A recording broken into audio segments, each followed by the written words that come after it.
Conférence de presse animée par le maire de la commune de Tout-le-Pleu. Objectif, annonce de la tenue prochaine du festival Drouot 2021. Une bibliothèque moderne entièrement aménagée vient d'être offerte à l'école internationale de San Pedro afin de promouvoir la lecture au sein de l'établissement. Et puis l'AIBF sensibilise les jeunes de la région du Tompi sur la santé sexuelle. Nous y reviendrons.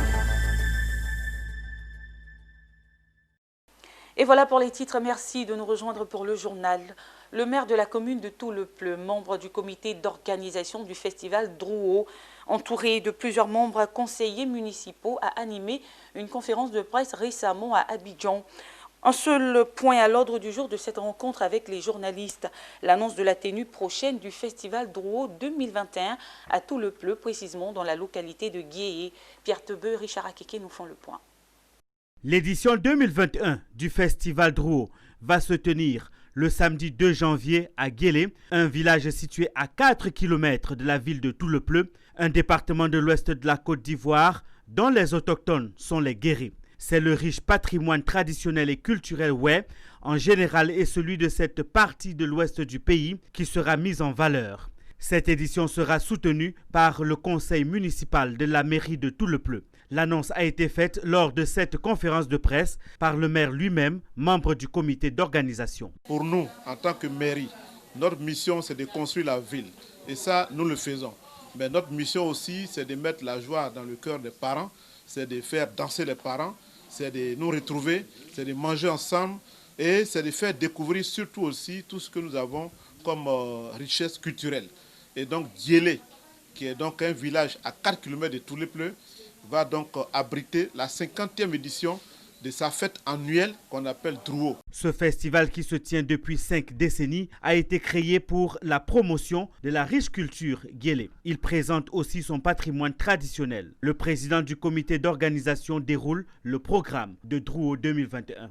Les jeux traditionnels du terroir, les concours de danse traditionnels, les concours de danse des masques, un football féminin, match de football féminin, et puis donc il y aura un bal poussière vers la fin, et tout cela sera consacré par des coupes. Pour les organisateurs de Drouot 2021, il s'agit de créer un cadre propice pour égayer les populations après le sombre chapitre électoral du 31 octobre 2020 que ce département a connu. Drouot 2021, c'est pour le 2 janvier prochain à Guélé.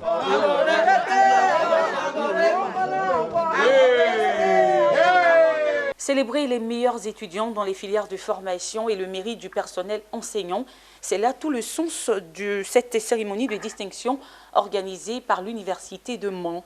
Présidée par le ministre de l'Enseignement supérieur et de la Recherche scientifique, Adama Diawara, l'édition 2020 a été couplée par un hommage rendu au Premier ministre Feu Amadou Gon Coulibaly. C'était dans la commune de Cocody, à l'antenne de l'Université de Mans à Abidjan. Le reportage de Zeynab Dosso et Tima Traoré. Et cette fois-ci, le montant change. Le montant change, on ne dira pas, mais le montant change.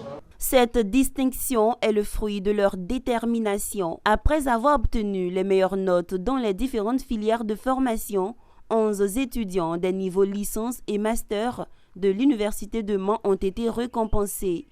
Parmi ces prix, on peut compter le prix spécial genre Bakayoko Ramata, le prix d'encouragement Sciences Technologie Ahmed Bakayoko, le prix Recherche Scientifique Adama Diawara et le super prix Amadou Gon Coulibaly. Tous ces prix visent à encourager les étudiants et prôner l'excellence éducative en Côte d'Ivoire. J'ai eu une moyenne de 14,91. J'ai eu le prix de meilleure jeune fille. Je suis super heureuse. Je suis très heureuse parce que c'est une toute première fois pour moi. L'université n'était pas facile en tout cas, mais je n'ai pas abandonné, j'ai bossé et puis bon, j'ai reçu le prix. Fait marquant de la cérémonie de célébration de distinction des meilleurs élèves de l'Université de Mans, un hommage rendu à feu le Premier ministre Amadou Gon Coulibaly, une référence pour les étudiants ivoiriens. Gon Coulibaly, c'est également, comme tout à l'heure je l'ai dit, le symbole de loyauté, de fidélité et de dévouement à son pays, qui est mort à la tâche pour son pays. Toutes ces raisons-là, l'hommage à Amadou Gon couplé à la journée d'excellence de l'Université de Mans, c'était tout un symbole, c'était tout à fait justifié. Et justement, pour parler d'excellence, vous savez, c'est la 4e édition de la journée d'excellence de l'Université de Mans. Il s'agit donc de magnifier, d'honorer les étudiants les plus brillants. Vous avez vu tout à l'heure les résultats que nous avons donnés. Ça veut dire que nous atteignons maintenant une vitesse de croisière, nous avons des masters. Et donc, au-delà des masters, l'université, c'est une université polytechnique. Donc, nous devons axer les formations sur le professionnel. Créée en 2015, l'Université de Mans a été mise en place dans le cadre de la politique de décentralisation des universités publiques pour un rapprochement plus accru de celles-ci des populations ivoiriennes. Pour l'année académique 2019-2020, ce sont au total 1336 étudiants inscrits, dont 234 femmes. L'école internationale de San Pedro vient de renforcer ses supports pédagogiques. À l'occasion de la fête de Noël, les élèves de cette école ont reçu un cadeau bien particulier. Il s'agit d'une bibliothèque moderne entièrement aménagée afin de promouvoir la lecture au sein de l'établissement, de quoi réjouir élèves et parents. Les temps forts de l'ouverture de cette bibliothèque moderne de l'école internationale de San Pedro avec Abel Kwao et Zeynab Dosso.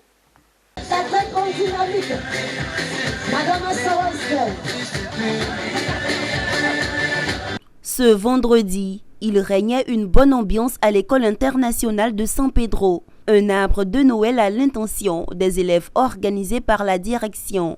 En marge de la situation sanitaire à coronavirus, la direction de l'école internationale de San Pedro a offert un cadeau collectif aux élèves. Il s'agit d'une bibliothèque moderne entièrement aménagée pour promouvoir la lecture au sein de l'établissement. Parents et élèves étaient très contents de l'ouverture de cette bibliothèque. J'adore lire tout le temps et je vais dévorer toute la bibliothèque. C'est magnifique qu'elle ait pu faire une bibliothèque pour nous. On en rêvait depuis un bon moment et c'est vraiment merveilleux qu'elle puisse le faire pour nous. Particulièrement pour nous qui aimons la lecture et les loisirs qu'il y a ici qui abondent. Je m'appelle Bougarn Kenza. Je m'appelle Kim Gahi. Et on est en classe de 3e. Ce présent est pour nous le témoignage de l'évolution qu'a connue l'école ces dernières années. Et en tant qu'élève, nous sommes très heureux de savoir ces nouveaux outils à notre disposition. On remercie fortement Madame Assawa pour ce cadeau. Cette manifestation a été un moment d'animation, de jeu, de goûter convivial offert par les parents d'élèves et un véritable temps de réjouissance. Pour Esther Assawa, directrice de l'école internationale de San Pedro, c'est une passion d'être avec des enfants. Il était important, selon elle, d'offrir cette fête aux élèves après le temps de confinement. Pour leur faire une belle surprise, j'ai décidé de créer cette bibliothèque. Et c'est un nouveau bâtiment et nous l'avons tout équipé pour leur faire ce cadeau de Noël. Comme vous pouvez le voir, il y a des livres, un mobilier, des jeux. Ce sont plus de 200 élèves qui sont repartis chez eux très heureux. L'école internationale de San Pedro a été créée depuis septembre 2014. Elle accueille les élèves du primaire et du secondaire. En 6 ans d'ouverture, elle est reconnue à San Pedro pour l'excellence de son enseignement et la rigueur dans l'encadrement des élèves. En Côte d'Ivoire, le Bassa-Sandra est une forte zone de production de cacao, une activité qui fait vivre toute une région, mais induit certains travers de la filière cacaoyère tels que le travail des enfants, afin justement de sensibiliser les différents acteurs de la filière cacaoyère sur la lutte contre les pires formes de travail des enfants. L'ONG Charité Vie était récemment en campagne de sensibilisation dans la ville balnéaire. Le point avec Abel Kwao et Pierre Tebeu. Au cours de cet atelier, l'ONG Charité Vie sensibilise sur le droit des enfants dans la filière cacaoyère. Cet atelier s'est voulu un cadre d'échange entre les entreprises, les communautés et les enfants. Bâti sur la thématique « Droits de l'enfant dans le secteur des entreprises » du grand projet SIDA-CSO de Save the Children International, le projet dénommé « Renforcement de la société civile, des entreprises dans la cacaoculture, des communautés et des enfants pour la promotion et le suivi des droits de l'enfant en Côte d'Ivoire » est réalisé dans la région de San Pedro par l'ONG Charité Vie avec l'appui technique et financier de Save the Children International depuis 2017.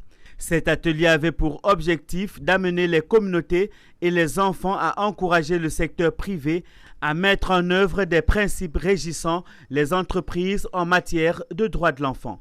Au terme de cette activité, c'est une satisfaction parce que certaines entreprises ont déjà commencé à saluer l'action des enfants et aussi ont fait des promesses dans le sens allant de prendre en compte toutes les observations qui ont été faites par ces enfants-là. Et même certains s'engagent à pouvoir accompagner ces enfants. Cette rencontre a vu la participation du corps préfectoral de San Pedro, de la direction régionale du ministère de l'Agriculture, de la direction régionale du ministère de la Femme, de la protection de l'enfant et de la solidarité, du Conseil Café Cacao, la Chambre de commerce et d'industrie, de certaines sociétés et coopératives, de la clinique juridique de San Pedro et du groupement d'enfants Mouvement des enfants de San Pedro. L'action entreprise par l'ONG Charité Vie épouse donc cette volonté étatique de protéger les enfants de toute activité dangereuse pour leur évolution physique et psychique. J'aimerais dire aux autorités merci. Merci pour leur présence et aussi au gouvernement. Merci. Nous sommes très satisfaits des résultats que nous avons obtenus. Cette activité menée par l'ONG Charité Vie a permis l'intégration de groupements d'enfants au conseil départemental pour l'installation des entreprises dans la cacaoculture. Direction Yamoussoukro pour nous intéresser aux activités de la commission régionale de l'Observatoire de la solidarité et de la cohésion sociale. L'organe a récemment tenu un atelier bilan de l'année 2020. C'était en présence du corps préfectoral, le président des ONG, les chefs de communauté, de la jeunesse, la police et la gendarmerie. Des explications avec Charles Kouakou et Daniel Kodjo. Après une année écoulée, l'heure est au bilan des activités. Réunis à Yamoussoukro, les membres de la Commission régionale de l'observation de la solidarité et de la cohésion sociale se félicitent de quelques activités réalisées. Celles non réalisées se justifient par des raisons particulières.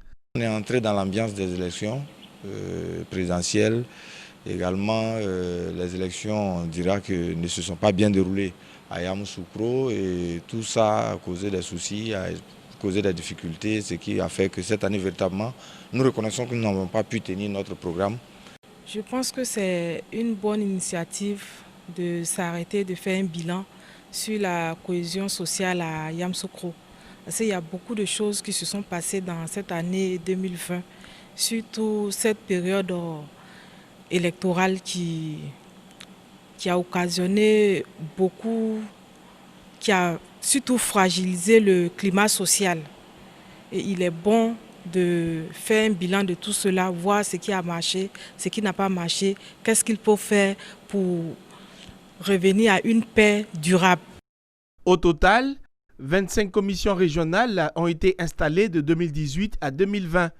La Commission régionale de l'observation de la solidarité et de la cohésion sociale est mise en œuvre pour assurer l'extension de mécanismes d'alerte précoce aux différentes régions administratives et d'autre part, garantir une meilleure animation de son système intégré de production et de gestion d'informations stratégiques en matière de solidarité et de cohésion sociale.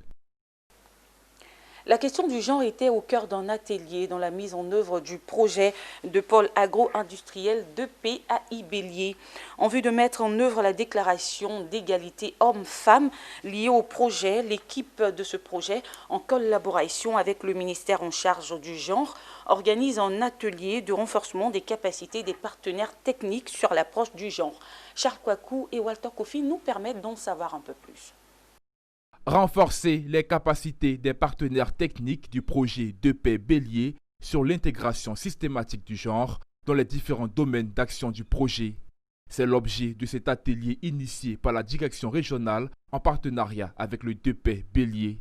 L'objectif est de répondre aux besoins spécifiques des hommes et des femmes et d'assurer un rapportage sensible au genre.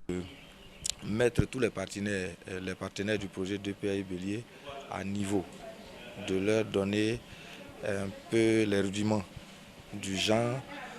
Parce que comme vous pouvez l'imaginer, il y a beaucoup de définitions qui sont dites en matière de genre Et donc il fallait qu'on recadre et qu'on ramène la question du genre sur tout ce qui est comme rôle, responsabilité, que la société attribue aux hommes et aux femmes sur la base de leur sexe, pour qu'il y ait une meilleure division du travail, pour qu'il y ait une meilleure répartition des ressources et une meilleure participation des femmes à la prise de décision dans le cadre du projet de pôle agro-industriel. Au thème de cette formation, les capacités des apprenants ont été renforcées sur les thématiques suscitées.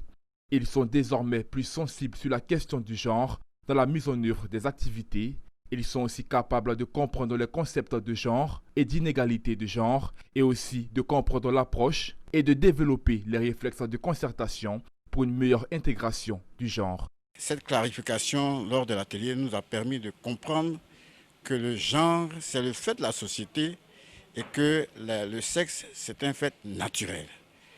Habituellement, on confondait le genre avec le sexe, mais aujourd'hui, nous avons été éclairés.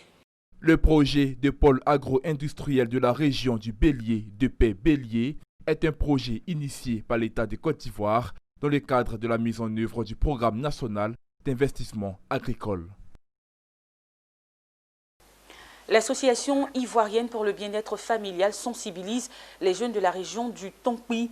Récemment, dans la ville de Mans, 5 jours durant, les jeunes ont été sensibilisés sur la santé sexuelle et reproductive. Il s'est agi de les amener à avoir une vie saine durant ces fêtes de fin d'année, nous rapporte Théodore Kanga. Ce sont au total 50 jeunes, dont certains issus des associations de Mans, dans la région du Tonkpi, qui ont reçu pendant 5 jours une formation par visioconférence en matière de santé sexuelle de la reproduction. Ce camp jeune virtuel d'éducation à la santé et à la vie saine est initié par l'Association ivoirienne pour le bien-être familial, AIBF. Il vise à éduquer les jeunes sur une sexualité responsable qui doit se traduire par des prises de décision éclairées. Mais surtout, soustraire ces jeunes gens des vicissitudes et dangers liés aux congés et fêtes de fin d'année. La reproduction. Au sortir de ce camp, nous voulons que les jeunes aient la bonne information, qu'ils arrêtent de s'auto-informer sur des pratiques qui ne sont pas saines. Nous voulons qu'ils sachent exactement quels sont les risques qu'ils encourent, quelles sont les réalités du terrain dans la région du Tonkpi, afin qu'ils aient un comportement encore plus responsable, parce que nous rêvons d'une jeunesse saine. Cette formation est financée par le Fonds des Nations Unies pour la population, UNFPA, à travers la structure Affaires mondiales du Canada. Et ce camp-là nous a appris aussi, nous a éduqués en matière de sexe, en matière de sexualité. C'était vraiment une thématique vraiment basée beaucoup sur ce camp-là. C'est une thématique qu'on a beaucoup discuté, on a beaucoup débattu. C'est bienvenu parce que déjà, on dit un homme averti en vaut deux. J'ai été sensibilisé aujourd'hui et en tant que leader de jeunesse, je ne fais que relayer cette information au sein de ma communauté, de mon association. Selon une enquête démographique et de santé, en 2012, 20,8% des jeunes de 15 à 19 ans ont eu des rapports sexuels, dont 4,3% parmi eux n'utilisaient pas de préservatif, les exposant ainsi à plusieurs maladies et aux grossesses non désirées. Direction à présent l'Est de la Côte d'Ivoire, les fondations Didier Drogba et IPON ont donné le sourire aux élèves de 3 établissements scolaires. Ces 2 fondations ont fait don de 30 ordinateurs, des imprimantes et des ouvrages. Des détails avec Joseph Assali. La danse était là. Didier Drogba aussi. L'ex-international footballeur ivoirien est arrivé à Niablé, les bras chargés de cadeaux pour soulager les élèves de la cité des lauréats agricoles. Une bibliothèque numérique dotée de 10 ordinateurs, d'une imprimante, des ouvrages et un box de connexion Internet pour le groupe scolaire Niablé 1. Dans le même temps, le lycée Nana Kwaku Kwao le patient 3 bénéficiait de 20 ordinateurs, une imprimante et un box de connexion Internet, tandis que l'inspection de l'enseignement primaire était dotée de cartables et d'ouvrages scolaires. Un geste de haute portée sociale salué par les porte-paroles des bénéficiaires, des autorités administratives et des élus locaux de Niablé. Au nom des généreux donateurs, Didier Drogba a souligné l'importance de l'outil informatique dans ce monde en pleine mutation.